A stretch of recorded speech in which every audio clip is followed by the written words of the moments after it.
So this is an early morning session. I'm going to be listening to this set of piano pieces by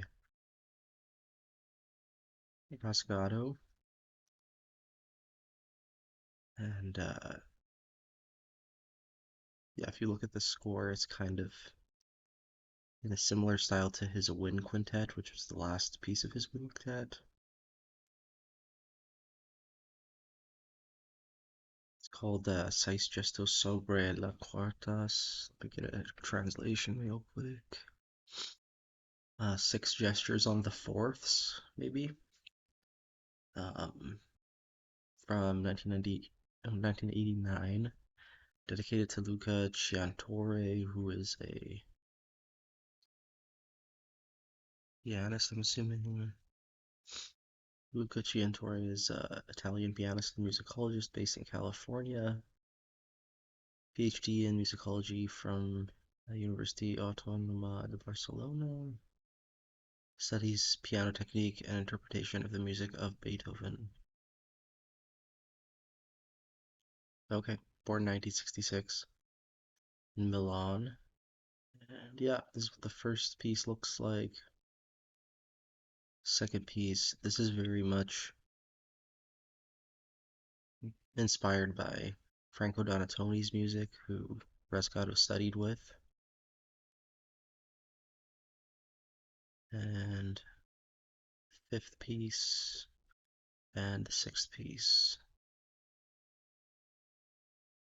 Clearly done in kind of like mechanical pencil, um, but still pretty legible. Other elements of the score are clearly pre-made in ink. Okay, here's a recording on his personal YouTube channel. I'll see you in 8 minutes. Recordings in the video description if you want to listen along. Okay, yeah, these are pretty short. They go by real fast. Um, which I guess is sort of like a indicator that they're really well developed. My favorite ones were the longer ones, like the sixth one and the second one. I think both of them had, yeah, this sort of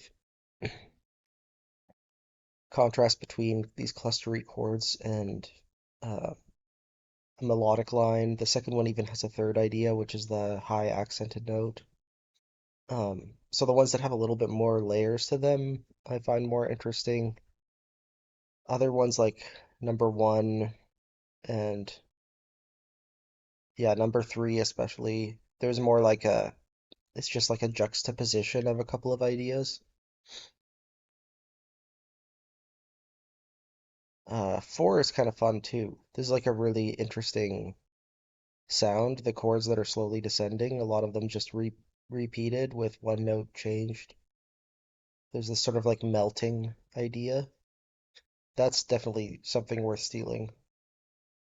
Also the slow ritardandos, and then going back up to speed. Yeah, it's a cool effect. It's really short though, the fourth one. It doesn't really do anything with that idea. Yeah, definitely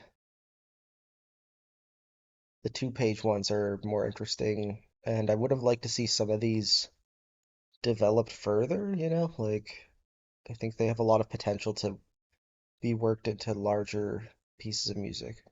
They're not too surprising given Resgado's output. It sounds like a lot of other things we've heard by him.